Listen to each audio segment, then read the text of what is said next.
అనుకున్నట్లే అయింది. పుష్పరాజును ఒక్కరోజన్నా జైల్లో ఉంచాలని అక్కసును నెరవేర్చుకున్నారు.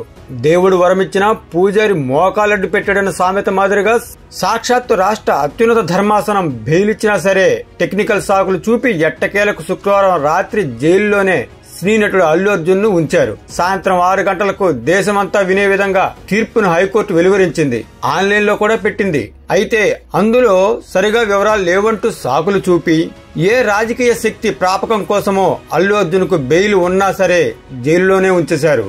ఇంతకీ అసలేం జరిగిందంటే ఈ నెల 4న హైదరాబాద్ సంధ్యా థియేటర్ కు అల్లు అర్జున్ తాను నటించిన పుష్ప 2 చిత్రం ప్రీమియర్ షోకు కుటుంబ సమేతంగా వెళ్లారు.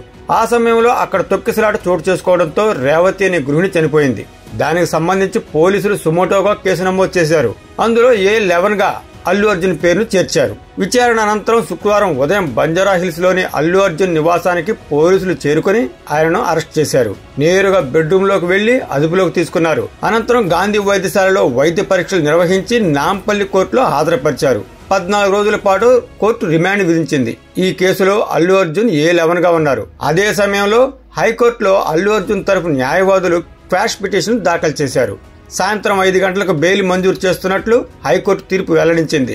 అయినా సరే శుక్రవారం రాత్రంతా అల్లు అర్జున్ జైల్లోనే గడపాల్సిన పరిస్థితి.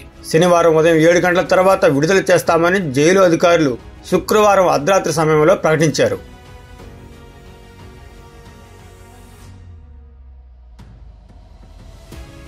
అరెస్టు వెనుక ఆంతర్యం ఏంటి అనేది తేలాల్సి ఉంది.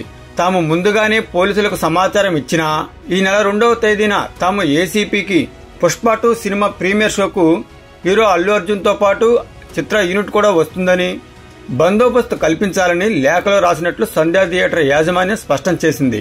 ఆ సమయంలో బందోబస్తు కల్పించకపోవడం నేరం ఎవరిది? కేసులో A11 గా ఉన్న అల్లు అర్జున్ పై కక్ష సాధింపు ధోరణి మాదిరిగా బెడ్రూమ్ లోకి వెళ్లి అరెస్టు ఎందుకు చేయాల్సి వచ్చింది? మిగిలిన నిందితుల జోలికి పోలీసులు ఎందుకు ఇంత హడావుడిగా వెళ్లలేదు? కేవలం అల్లు అర్జున్ ను అరెస్ట్ చేసి రిమాండ్కి తరలించాల్సిన అవసరం ఏముంది? ఇకపోతే మరోవైపు డిప్యూటీ సీఎం పవన్ కళ్యాణ్ కూడా తాము అధికారిక AP deputy CMO X account లో కలిసుంటే నిలబడతాం, విడిపోతే పడిపోతాం అనే ట్వీట్ ఎందుకు చేసినట్లు? పోనీ స్వర్ణాంధ్ర 2047 గురించి అనుకుంటే ఆ సందర్భానికి ఈ ట్వీట్ కి అసలు సంబంధం ఏంటి? అల్లు అర్జున్ అరెస్ట్ జరిగిన వెంటనే విజయవాడలో అధికారిక ఫంక్షన్ లో ఉండగానే పవన్ కళ్యాణ్ ఈ ట్వీట్ చేయడం వల్ల పలు విమర్శలకు దారితీస్తోంది. మరోవైపు తెలంగాణ సీఎం రేవంత్ రెడ్డి సైతం ఢిల్లీలో ఉండటం, చట్టం తన పని తాను చేసుకుపోతోంది అని డైలాగులు విసరడం, ఇంకోవైపు ఏబిఎన్ ఆంధ్రజ్యోతి ఛానల్లో దమ్ముంటే పట్టుకోర షకావత్తు అనే పుష్ప 2 డైలాగును చెబుతూ వార్తలు ప్రసారం చేయడం చూస్తుంటే అల్లు అర్జున్ పై గత కొద్ది రోజులుగా గట్టిగానే కసరత్తు చేసినట్లు తెలుస్తోంది. సంధ్యా థియేటర్ యాజమాన్యం లేక జిరాక్స్ కాపీని బయటపెట్టింది. మరోవైపు మృతురాలి రేవతి భర్త కూడా అల్లు అర్జున్ పై తాము కేసు పెట్టి ఉంటే వెంటనే వెనక్కి తీసుకుంటామని వెల్లడించారు. అంతేకాదు తన వంతు బాధ్యతగా మృతురాలి కుటుంబానికి 25 లక్షల నష్టపరిహారం, ఆ కుటుంబానికి ఏ అవసరం ఉన్నా తాను అండగా ఉంటానని అల్లు అర్జున్ భరోసా ఇచ్చారు. అయినా సరే కక్షపూరితంగా పోలీసులను ఉపయోగించి కొన్ని రాజకీయ శక్తులు అల్లు అర్జున్ ను కటకటాల వెనక్కి నెట్టేశాయి. గతంలో ఏపీలో కూడా ప్రస్తుత ముఖ్యమంత్రి చంద్రబాబు నాయుడు సభలలో తొక్కిసలాటలు జరగడం, ఎంతో మంది ప్రాణాలు కోల్పోవడం జరిగింది. మరి అప్పుడు లేని చట్టం నేడు అల్లు అర్జున్ కు మాత్రం వర్తిస్తుందా అని సోషల్ మీడియా బొగ్గుమంటుంది. అదీగాక ఇన్నాళ్లు ఆగి వరుసగా శని ఆదివారాలు వస్తున్నాయని శుక్రవారం అల్లు అర్జున్ అరెస్ట్ చేయడం వెనుక క్యా మతలబ్ హాయ్? దేశంలోనే ఉత్తమ నటుడిగా అవార్డు అందుకున్న ఆనందం కూడా ఇంకా చల్లారక మునిపే రాజకీయాలకు అల్లు అర్జున్ బలయ్యాడనే చెప్పాలి. ఈ రాజకీయ కుట్రలన్నీ మరో రాజకీయ శక్తిగా అల్లు అర్జున్ ఎదగడానికి అవకాశంగా మారాయనే చెప్పాలి. చేయని తప్పుకు జైలుకు పంపితే బయటకు వచ్చాక అతని కక్ష ఎలా ఉంటుందో ఊహించవచ్చు. పుష్ప 2 సినిమా హిట్, జాతీయ స్థాయి అవార్డును సొంతం చేసుకున్న ఆనందంలో ఉన్న సమయంలో చటుక్కున లాక్కెళ్లి జైల్లోకి నెట్టేశారు. గత కొన్నేళ్లుగా రేవంత్ రెడ్డి సర్కార్ కేవలం మెగా ఫ్యామిలీకి మాత్రమే మద్దతిస్తుందని, అందులో భాగంగానే మన నాగార్జున ఎన్ కన్వెన్షన్ కూలగొట్టడం, నేడు అల్లు అర్జున్ అరెస్ట్, రేపు మోహన్ బాబు కూడా అరెస్ట్ తథ్యమన్నట్లుగా ప్రచారం జరుగుతోంది. అల్లు అర్జున్ గత ఎన్నికల్లో నంద్యాల వైసీపీ అభ్యర్థికి మద్దతు తెలిపినప్పటి నుంచి మెగా, అల్లు కుటుంబాల మధ్య గొడవలు జరుగుతున్నాయి. ఈ నేపథ్యంలో అల్లు అర్జున్ అరెస్ట్, రిమాండ్ పలు విమర్శలకు దారితీస్తోంది. కేవలం A11 గా ఉన్న నిందితుడిని అరెస్ట్ చేసి రిమాండ్కి పంపిస్తే మరి మిగిలిన 10 మంది ఏమైనట్లు?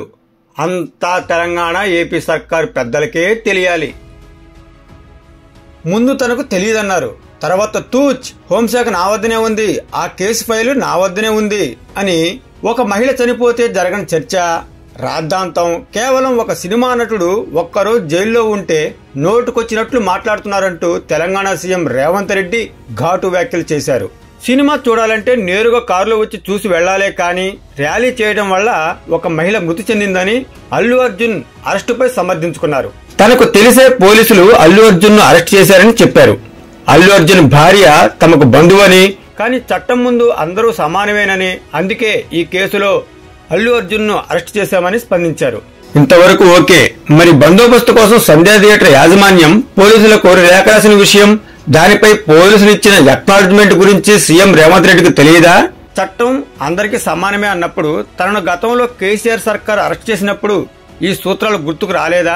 అప్పుడెందుకు గగ్గోలు పెట్టారు అని నెటిజన్లు ప్రశ్నల వర్షం కురిపిస్తున్నారు.